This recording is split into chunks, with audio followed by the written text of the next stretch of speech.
Stephanie K. asked, did any of your previous roles help you in preparing for this character? Or was this a unique adventure? And how did you incorporate the book into your preparation?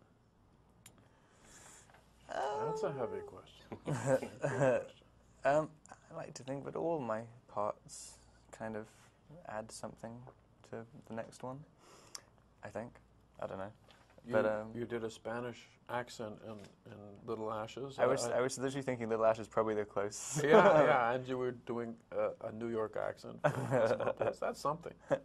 But the book, did you read, The book, there was one bit, the book made me even more terrified. Like as I started reading it, I was realizing that I know absolutely no. Because did you read the script first? I read the script, yeah. And I had an idea of how to do it from the script, and then I read the book. Big mistake. Yeah. I would have told you. I told Paul Giamatti not to read the book.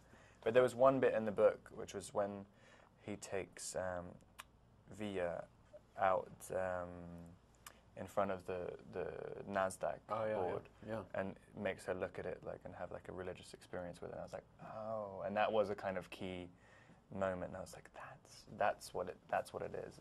It's faith. He's looking for faith in these numbers. Jeez, total reshoot. Because I forgot that part of the book. I like that a lot. Do I ask? I do. Oh, you. Jessica M. asked, what was it about Rob that made you think, yes, he is Eric Packer? It must have been very scary to have to choose the lead role for such a well-known book. Well, he was available and he was cheap.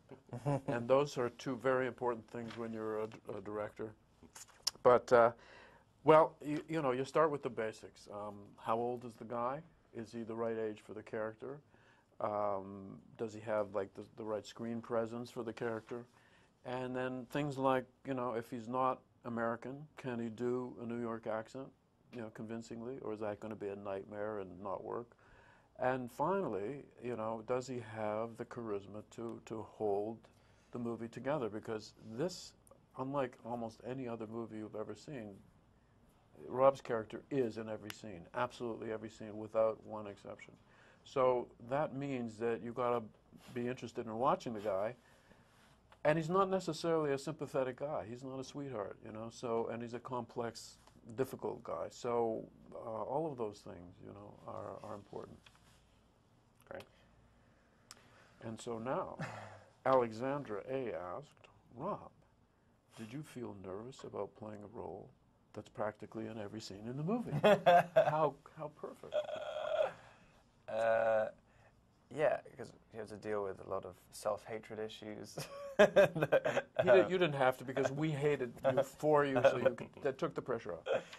But yeah, well, we talked about that actually. I mean, after a while, it's kind of if you constantly have the camera in front of you, you just get more and more used to it, and that makes it easier and easier. Really, the less scenes you have, the more you kind of have to psych yourself up about it.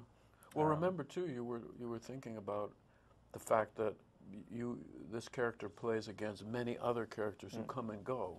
Your character is the only constant through the movie, which I don't know if that made it harder or easier. I think it's easier. It keeps you kind of it didn't allow you to get into a pattern. I mean, it really felt like you were making a bunch of 17 different movies rather than. You didn't have to think like, oh, I have to change the energy at this level for the arc, and That's true, because you change your performance very much.